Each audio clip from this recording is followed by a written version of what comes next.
দশমিকের একটা প্রশ্ন আছে, এই ধরনের প্রশ্ন দেখেই মাথা খারাপ, কি করে করবো স্যার। এই কোশ্চেনটা যখন আসে না, তুমি বীজগণিতের একটা ফর্মুলা জানলেই হয়ে যাবে।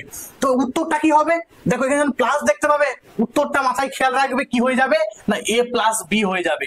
যদি এখানে মাইনাস দেখতে পাও তাহলে উত্তরটা কি হয়ে যাবে এ মাইনাস বি হয়ে যাবে। মানে এটা কেন হলো স্যার, কিভাবে হলো, একটা ফর্মুলা আছে, ফর্মুলাটা এটা A cube plus B cube, formula হচ্ছে A plus B into A square minus A B plus B square. এই ফর্মুলাটা আকারে সাজানো আছে। এটা কি করা আছে দেখো, উপরে A cube plus B cube, এখানে দেখো নিচে আছে A square plus B square minus A B, দেখো 4 ষোলোতে 64, তাহলে এইটা এই আকারে কিন্তু সাজানো আছে। মানে শুধুমাত্র এইটা এইদিকে চলে গেছে, তাহলে উপরে রয়ে গেছে কি এ প্লাস বি, মানে উত্তর কি হবে এ প্লাস বি, মানে 0.4 আর এদিকে হচ্ছে 1.6, মানে উত্তর হয়ে যাবে 2 কিন্তু এটা সঠিক উত্তর হয়ে যাবে।